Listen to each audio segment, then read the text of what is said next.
बुढ़ापा बहुधा बचपन का पुनरागमन हुआ करता है।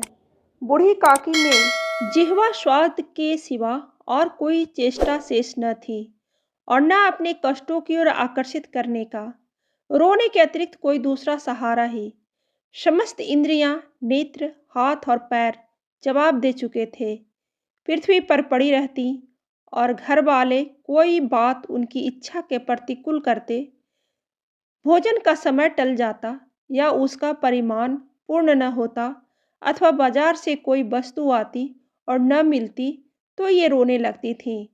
उनका रोना शिशकना साधारण रोना न था, वे गला फाड़ फाड़ कर रोती थी। उनके पतिदेव का स्वर्ग सिधारे कालांतर हो चुका था। बेटे तरुण होकर चल बसे थे। अब एक भतीजे के अलावा और कोई न था। उसी भतीजे के नाम उन्होंने अपनी सारी संपत्ति लिख दी। भतीजे ने सारी संपत्ति लिखाते समय खूब लंबे चौड़े वादे किए, किंतु वे सब वादे केवल कूली डिपो के दलालों के दिखाए हुए सब्जवाग थे।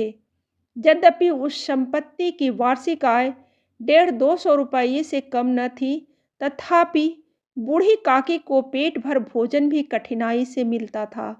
इसमें उसके भतीजे पंडित बुद्धिराम का अपराध था अथवा उनकी अर्धांगिनी श्रीमती रूपा का इसका निर्णय करना सहज नहीं। बुद्धिराम स्वभाव के सज्जन थे, किंतु उसी समय जब तक कि उनके कोष पर आँच न आए।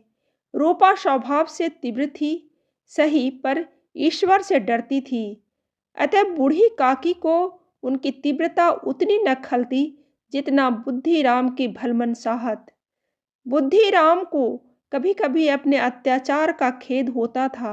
विचारते कि इसी संपत्ति के कारण मैं इस समय भला मानुष बना बैठा हूँ। यदि भौतिक आश्वासन और सुखी सहानुभूति से स्थिति में सुधार हो सकता हो, उन्हें कदाचित कोई आपत्ति न होती, परंतु विशेष व्यय का भय उनकी सुचेष्टा को दबाए रखता था। यहाँ तक कि यदि द्वार पर कोई भला आदमी बैठा होता और बूढ़ी काकी उस समय अपना राग अलापने लगती, तो आग हो जाते और घर में आकर उन्हें जोर से डांटते। लड़कों को बुढ़ों से स्वाभाविक विद्वेष होता ही है, और फिर जब माता पिता का यह रंग देखते ही बूढ़ी काकी को और सताया करते। कोई चुटकी काट कर भागता, कोई इन पर पानी की कुल्ली कर देता। काकी चीख मारकर रोती, परंतु यह बात प्रसिद्ध थी कि वह केवल खाने के लिए रोती हैं। अतः उनके संताप और अर्धनाद पर कोई विशेष ध्यान न देता। हाँ, काकी को क्रोधातुर होकर बच्चों की गालियां देने लगती तो रूपा घटनास्थल पर आ पहुंचती। इस समय से काकी अपनी जिह्वा कृपाण का कदाचित ही प्रयोग करती थी। यद्यपि उपद्रव शांति का यह उपाय रोने से कहीं अधिक उपयुक्त था। संपूर्ण परिवार में यदि काकी से किसी को अनुराग था तो वह बुद्धिराम की छोटी लड़की लाडली थी। लाडली अपने दोनों भाइयों के भय से अपने हिस्से की मिठाई चबैना बूढ़ी काकी के पास बैठकर खाया करती थी। यही उसका रक्षागार था, और यद्यपि काकी की शरण उसकी लोलुपता के कारण बहुत महंगी पड़ती थी, तथापि भाइयों के अन्याय से सुरक्षा कहीं सुलभ थी तो बस यही। इसी स्वार्थानुकूलता ने उन दोनों में सहानुभूति का आरोपण कर दिया था। रात का समय था। बुद्धिराम के द्वार पर शहनाई बज रही थी और गांव के बच्चों का झुंड विस्मयपूर्ण नेत्रों से गाने का रसास्वादन कर रहा था। चरपाइयों पर मेहमान विश्राम करते हुए नाइयों से मुक्कियां लगवा रहे थे। समीप खड़ा भाट बिरुदावली सुना रहा था और कुछ भावज्ञ मेहमानों की वाह वाह पर ऐसा खुश हो रहा था मानो इस वाह वाह का यथार्थ में वही अधिकारी है। दो एक अंग्रेजी पढ़े हुए नवयुवक इन व्यवहारों से उदासीन थे। वे इस गवार मंडली में बोलना अथवा सम्मिलित होना अपनी प्रतिष्ठा के प्रतिकूल समझते थे। आज बुद्धिराम के बड़े लड़के मुखराम का तिलक आया है, वह उसी का उत्सव है। घर की भीतर स्त्रियां गा रही थीं और रूपा मेहमानों के लिए भोजन में व्यस्त थी। भट्ठियों पर कड़ाह चढ़ रहे थे। एक में पूड़ी कचौड़ियाँ निकल रही थी, दूसरे में अन्य पकवान बनते थे। एक बड़े हंडे में मसालेदार तरकारी पक रही थी। घी और मसाले की क्षुधावर्धक सुगंधी चारों ओर फैली हुई थी। बूढ़ी काकी अपनी कोठरी में शोकमय विचार की भांति बैठी हुई थी। यह स्वाद मिश्रित सुगंधी उन्हें बेचैन कर रही थी। वे मन ही मन विचार कर रही थी, संभवतः मुझे पूड़ियाँ न मिलेंगी। इतनी देर हो गई, कोई भोजन लेकर नहीं आया। मालूम होता है सब लोग भोजन कर चुके हैं। मेरे लिए कुछ न बचा। यह सोचकर उन्हें रोना आया, परंतु अपशकुन के भय से वह रो न सकी। आहा! कैसी सुगंधी है, अब मुझे कौन पूछता है। जब रोटियों के ही लाले पड़े हैं, तब ऐसे भाग्य कहाँ कि भरपेट पूड़ियाँ मिले। यह सोचकर उन्हें रोना आया। कलेजे में हुक सी उठने लगी, परंतु रूपा के भय से उन्होंने फिर मौन धारण कर लिया। बूढ़ी काकी देर तक इन्हीं दुखदायक विचारों में डूबी रहीं। घी और मसालों की सुगंधी रह रह कर मन को आपे से बाहर किए देती थी। मुंह में पानी भर भर आता था। पूड़ियों का स्वाद स्मरण करके हृदय में गुदगुदी होने लगती थी। किसे पुकारूं? आज लाडली बेटी भी नहीं आई।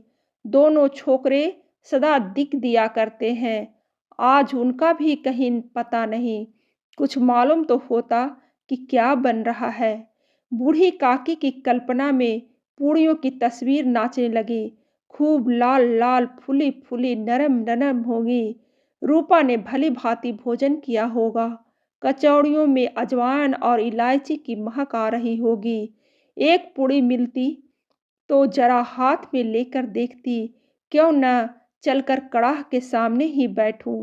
पूड़ियाँ छन छन कर तैयार होंगी, कड़ाह से गरम गरम निकाल कर थाल में रखी जाती होंगी। फूल हम घर में भी सूंघ ले सकते हैं, परंतु वाटिका में कुछ और बात होती है। इस प्रकार निर्णय करके बूढ़ी काकी उकड़ू बैठकर हाथों के बल सरकती हुई बड़ी कठिनाई से चौखट से उतरी और धीरे धीरे रेंगती हुई कड़ाह के पास जा बैठी। यहाँ आने पर उन्हें उतना ही धैर्य हुआ जितना भूखे कुत्ते को खाने वाले के सम्मुख बैठने में होता है। रूपा उस समय कार्यभार से उद्विग्न हो रही थी। कभी इस कोठे में जाती, कभी उस कोठे में, कभी कभी कड़ाह के पास जाती, कभी भंडार में जाती। किसी ने बाहर से आकर कहा, महाराज ठंडई मांग रहे हैं। ठंडई देने लगी। इतने में फिर किसी ने आकर कहा, भाट आया है, उसे कुछ दे दो। भाट के लिए सीधा निकाल रही थी, एक तीसरे आदमी ने आकर पूछा, अभी भोजन तैयार होने में कितना विलंब है, जरा ढोल मजीरा उतार दो। बेचारी अकेली स्त्री दौड़ते दौड़ते व्याकुल हो रही थी, झुंझलाती थी, कूढ़ती थी, परंतु क्रोध प्रकट करने का अवसर न पाती थी। भय होता कहीं पड़ोसी ने यह न कहने लगे कि इतने में उबल पड़ी। प्यास से स्वयं कंठ सूख रहा था, गर्मी के मारे फूकी जाती थी, परंतु इतना अवकाश न था कि जरा पानी पी ले अथवा पंखा लेकर झले। यह भी खटका था कि जरा आँख हटी और चीज़ों की लूट मची। इस अवस्था में उसने बूढ़ी काकी को कड़ाह के पास बैठा देखा तो जल गई। क्रोध न रुक सका। इसका भी ध्यान न रहा कि पड़ोसी ने बैठी हुई हैं, मन में क्या कहेंगे। पुरुषों में लोग सुनेंगे तो क्या कहेंगे। जिस प्रकार मेढक कछुए पर झपटता है, उसी प्रकार वह बूढ़ी काकी पर झपटी और उन्हें दोनों हाथों से झटक कर बोली, ऐसे पेट में आग लगे। पेट है या भाड़, कोठरी में बैठते हुए क्या दम घुटता था। अभी मेहमानों ने नहीं खाया, भगवान का भोग नहीं लगा, तब तक तो धैर्य न हो सका। आकर छाती पर सवार हो गई। जल जाए ऐसी जीव, दिन भर खाती न होती तो न जाने कितनी हांडी में मुंह डालती। गांव देखेगा तो कहेगा कि बुढ़िया भर पेट खाने को नहीं पाती, तभी तो इस तरह मुंह बाए फिरती है। डाइन न मरे न माचा छोड़े, नाम बेचने पर लगी है। नाक कटवा कर दम लेगी, इतनी ठूसती है, न जाने कहाँ भस्म हो जाता है। भला चाहती हो तो जाकर कोठरी में बैठो, जब घर के लोग खाने लगेंगे तब तुम्हें भी मिलेगा। तुम कोई देवी नहीं हो, चाहे किसी के मुंह में पानी न जाए, परंतु तुम्हारी पूजा पहले ही हो जाए। बूढ़ी काकी ने सिर उठाया, न रोई न बोली, चुपचाप रेंगती हुई अपनी कोठरी में चली गई। आवाज ऐसी कठोर थी कि हृदय और मस्तिष्क की संपूर्ण शक्तियां, संपूर्ण विचार और संपूर्ण भार उसी ओर आकर्षित हो गए थे। नदी में जब कगार का कोई बृहद खंड कटकर गिरता है, तो आसपास का जल समूह चारों ओर से उसी स्थान को पूरा करने के लिए दौड़ता है। भोजन तैयार हो गया, आंगन में पत्तलें पड़ गई, मेहमान खाने लगे। स्त्रियों ने जेबनार गीत गाना आरंभ कर दिया।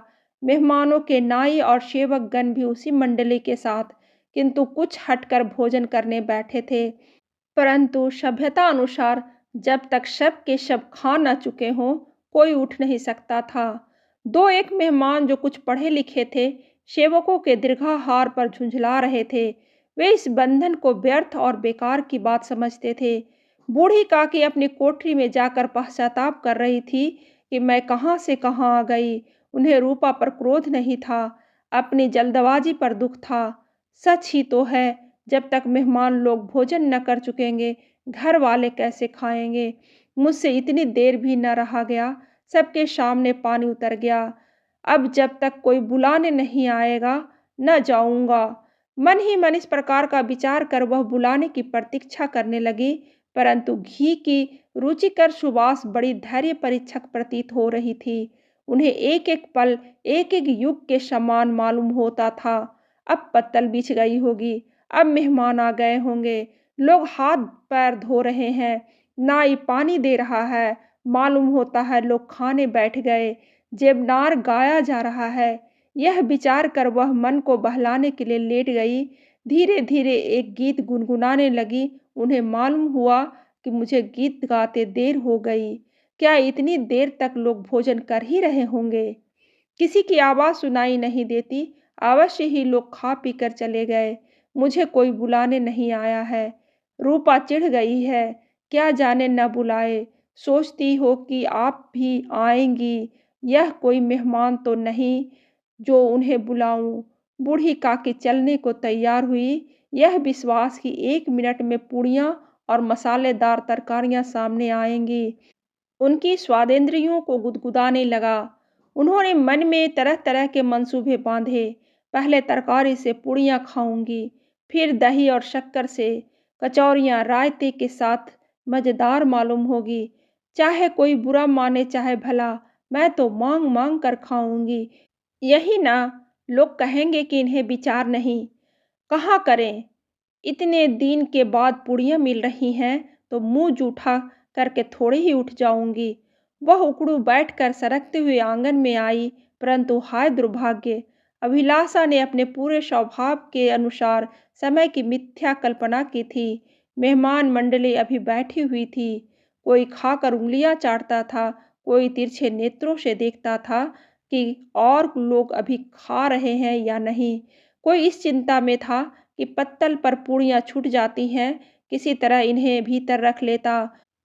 कोई दही खाकर चटकारता था, परंतु दूसरा दोना मांगते संकोच करता था कि इतने में बूढ़ी काकी रेंगती हुई उनके बीच आ पहुंची। कई आदमी चौंक कर खड़े हुए, पुकारने लगे, अरे यह बुढ़िया कौन है, यहाँ कहाँ से आ गई, देखो किसी को छूने न दे। पंडित बुद्धिराम काकी को देखते ही क्रोध से तिलमिला गए। पूड़ियों का थाल लिए खड़े थे, थाल को जमीन पर पटक दिया और जिस प्रकार निर्दयी महाजन अपने किसी बेईमान और भगोड़े कर्जदार को देखते ही उसका टेटुआ पकड़ लेता है, उसी तरह लपक कर उन्होंने काकी के दोनों हाथ पकड़े और घसीटते हुए लाकर उन्हें अंधेरी कोठरी में थम से पटक दिया। आशा रूपी बाटिका लू के एक झोंके में विनष्ट हो गई। मेहमानों ने भोजन किया, घर वालों ने भोजन किया, बाजे वाले धोबी चमार भी भोजन कर चुके, परंतु बूढ़ी काकी को किसी ने न पूछा। बुद्धिराम और रूपा दोनों ही बूढ़ी काकी को उनकी निर्लज्जता के लिए दंड देने का निश्चय कर चुके थे। उनके बुढ़ापे पर, दीनता पर, हत्याज्ञान पर किसी को करुणा नहीं आई। अकेली लाडली उनके लिए कुढ़ रही थी। लाडली को काके से अत्यंत प्रेम था। बेचारी भोली लड़की थी। बाल विनोद और चंचलता की उसमें गंध तक न थी। दोनों बार जब उसके माता पिता ने काके को निर्दयता से घसीटा तो लाडली का हृदय ऐंठ कर रह गया। वह झुंझला रही थी कि हम लोग काकी को क्यों बहुत सी पूड़ियाँ नहीं देते। क्या मेहमान सबकी सब खा जाएंगे, और यदि काकी ने मेहमानों से पहले खा लिया तो क्या बिगड़ जाएगा। वह काकी के पास जाकर उन्हें धैर्य देना चाहती थी, परंतु माता के भय से न जाती थी। उसने अपने हिस्से की पूड़ियाँ बिल्कुल न खाई थी, अपनी गुड़िया की पिटारी में बंद कर रखी थी। उन पूड़ियों को काकी के पास ले जाना चाहती थी। उसका हृदय अधीर हो रहा था। बूढ़ी काकी मेरी बात सुनते ही उठ बैठेगी, पूड़ियाँ देखकर कैसे प्रसन्न होगी, मुझे खूब प्यार करेंगी। रात कोई 11 बज गए थे। रूपा आंगन में पड़ी सो रही थी। लाडली की आंखों में नींद न थी। काकी को पूड़ियाँ खिलाने की खुशी उसे सोने न देती थी। उसने गुड़ियों की पिटारी सामने रखी थी। जब विश्वास हो गया कि अम्मा सो रही है तो वह चुपके से उठी और विचारने लगी, कैसे चलूं। चारों ओर अंधेरा था, केवल चूल्हों की आग चमक रही थी और चूल्हों के पास एक कुत्ता लेटा हुआ था। लाडली की दृष्टि सामने वाली नीम पर गई। उसे मालूम हुआ कि उस पर हनुमान जी बैठे हैं। उनकी पूंछ, उसकी गदा वह स्पष्ट दिखाई दे रही है। मारे भय के उसने आंखें बंद कर ली। इतने में कुत्ता उठ बैठा। लाडली को ढाढ़स हुआ। कई सोए हुए मनुष्यों के बदले एक भागता हुआ कुत्ता उसके लिए अधिक धैर्य का कारण हुआ। उसने पिटारी उठाई और बूढ़ी काकी की कोठरी की ओर चल ली। बूढ़ी काकी को केवल इतना स्मरण था कि किसी ने मेरे हाथ पकड़कर घसीटे। फिर ऐसा मालूम हुआ कि जैसे कोई पहाड़ पर उड़ाए लिए जाता है। उनके पैर बार बार पत्थरों से टकराए, तब किसी ने उन्हें पहाड़ पर से पटका। वे मूर्छित हो गई। जब वे सचेत हुई तो किसी की जरा सी आहट न मिलती थी। समझी कि सब लोग खा पीकर सो गए और उनके साथ तकदीर भी सो गई। रात कैसे कटेगी राम, क्या खाऊं, पेट में अग्नि धधक रही है। हाँ, किसी ने मेरी सुधि न ली। क्या मेरा पेट काटने से धन जुड़ जाएगा। इन लोगों को इतनी भी दया नहीं आती कि ना जाने बुढ़िया कब मर जाए। उसका जी क्यों दुखावे। मैं पेट की रोटियां ही खाती हूँ कि और कुछ। इस पर यह हाल, मैं अंधी अपाहिज ठहरी, न कुछ सुनूं न बुझूं। यदि आंगन में चली गई तो क्या बुद्धिराम से इतना कहते न बनता था कि काकी अभी लोग खाना खा रहे हैं, फिर आना। मुझे घसीटा, पटका। उन्हीं पूड़ियों के लिए रूपा ने सबके सामने गालियां दी। उन्हीं पूड़ियों के लिए इतनी दुर्गति करने पर भी उनका पत्थर का कलेजा न पसीजा। सबको खिलाया, मेरी बात तक न पूछी। जब तब नहीं दी, तब अब क्या देंगे। यह विचार कर काकी निराशा में संतोष के साथ लेट गई। गलानी से गला भर भर आता था, परंतु मेहमानों के भय से रोती न थी। सहसा कानों में आवाज आई, काकी उठो, मैं पूड़ियाँ लाई हूँ। काकी ने लाडली की बोली पहचानी, चटपट उठ बैठी। दोनों हाथों से लाडली को टटोला और उसे गोद में बिठा लिया। लाडली ने पूड़ियाँ निकाल कर दी। काकी ने पूछा, क्या तुम्हारी अम्मा ने दी है। लाडली ने कहा, नहीं, यह मेरे हिस्से की है। काकी पूड़ियों पर टूट पड़ी। 5 मिनट में पिटारी खाली हो गई। लाडली ने पूछा, काकी पेट भर गया। जैसे थोड़ी सी वर्षा ठंडक के स्थान पर और भी गर्मी पैदा कर देती है, उस भांति उन थोड़ी पूड़ियों ने काकी की क्षुधा और इच्छा को और उत्तेजित कर दिया था। बोली, नहीं बेटा, जाकर अम्मा से और मांग लाओ। लाडली ने कहा, अम्मा सोती हैं, जगाऊंगी तो मारेंगी। काकी ने पिटारा को फिर टटोला। उसमें कुछ खुरचन गिरी थी। बार बार ओठ चाटती थी, चटखारे भरती थी। हृदय मशोष रहा था कि और पूड़ियाँ कैसे पाऊं। संतोष सेतु जब टूट जाता है तब इच्छा का बहाव अपरिमित हो जाता है। मतवालों का मद का स्मरण करना उन्हें मदान्त बनाता है। काकी का धीर मन इच्छाओं के प्रबल प्रवाह में बह गया। उचित और अनुचित का विचार जाता रहा। वे कुछ देर तक उस इच्छा को रोकती रही, फिर सहसा लाडले से बोली, मेरा हाथ पकड़कर वहां ले चलो जहां मेहमानों ने बैठकर भोजन किया है। लाडली उनका अभिप्राय समझ न सकी। उसने काकी का हाथ पकड़ा और ले जाकर जूठे पत्तलों के पास बिठा दिया। दीन क्षुधा तूर हत ज्ञान बुढ़िया पत्तलों के से पूड़ियों के टुकड़े चून चून कर भक्षण करने लगी। ओह, दही कितना स्वादिष्ट था, कचौड़ियाँ कितनी सलोनी, खास्ता कितनी सुकोमल। काकी बुद्धिहीन होते हुए भी इतना जानती थी कि मैं वह काम कर रही हूँ जो मुझे कदापि न करना चाहिए। मैं दूसरों की जूठी पत्तल चाट रही हूँ, परंतु बुढ़ापा तृष्णा रोग का अंतिम समय है, जब संपूर्ण इच्छाएं एक ही केंद्र पर आ लगती हैं। बूढ़ी काकी में यह केंद्र उनकी स्वादेंद्रियां थी। ठीक उसी समय रूपा की आंख खुली। उसे मालूम हुआ कि लाडली मेरे पास नहीं है। वह चौकी चारपाई के इधर उधर ताकने लगी कि कहीं नीचे तो नहीं गिर पड़ी। उसे वहां न पाकर वह उठी तो क्या देखती है कि लाडली जूठे पत्तलों के पास चुपचाप खड़ी है और बूढ़ी काकी पत्तलों पर से पूड़ियों के टुकड़े उठा उठा कर खा रही है। रूपा का हृदय शन्न हो गया। किसी गाय की गर्दन पर छुरी चलते देखकर जो अवस्था होती है, वही उस समय हुई। एक ब्राह्मणी दूसरों की जूठी पत्तल टटोले, इससे अधिक शोकमय दृश्य असंभव था। पूड़ियों के कुछ ग्रासों के लिए उसकी चचेरी सास ऐसा निकृष्ट कर्म कर रही है, यह वह दृश्य था जिसे देखकर देखने वालों के हृदय कांप उठते हैं। ऐसा प्रतीत होता मानो जमीन रुक गई, आसमान चक्कर खा रहा है, संसार पर कोई आपत्ति आने वाली है। रूपा को क्रोध न आया। शोक के सम्मुख क्रोध कहाँ, करुणा और भय से उसकी आंखें भर गई। इस अधर्म का भागी कौन है? उसने सच्चे हृदय से गगन मंडल की ओर हाथ उठाकर कहा, परमात्मा, मेरे बच्चों पर दया करो। इस अधर्म का दंड मुझे मत दो, नहीं तो मेरा सत्यानाश हो जाएगा। रूपा को अपनी स्वार्थपरता और इस अन्याय इस प्रकार का प्रत्यक्ष रूप से कभी न दिख पड़े थे। वह सोचने लगी, हाय, कितनी निर्दयी हूँ। जिसकी संपत्ति से मुझे 200 रुपया आय हो रही है, उसकी यह दुर्गति और मेरे कारण। हे दयामय भगवान, मुझसे बड़ी भारी चूक हुई है, मुझे क्षमा करो। आज मेरे बेटे का तिलक था, सैकड़ों मनुष्यों ने भोजन पाया, मैं उनके इशारों की दासी बनी रही, अपने नाम के लिए सैकड़ों रुपये व्यय कर दिए, परंतु जिसकी दौलत हजारों रुपये खाए, उसे इस उत्सव में भी भरपेट भोजन न दे सकी। केवल इसी कारण तो वह वृद्धा असहाय है। रूपा ने दिया जलाया, अपने भंडार का द्वार खोला और एक थाली में संपूर्ण सामग्रियां सजाकर बूढ़ी काकी की ओर चली।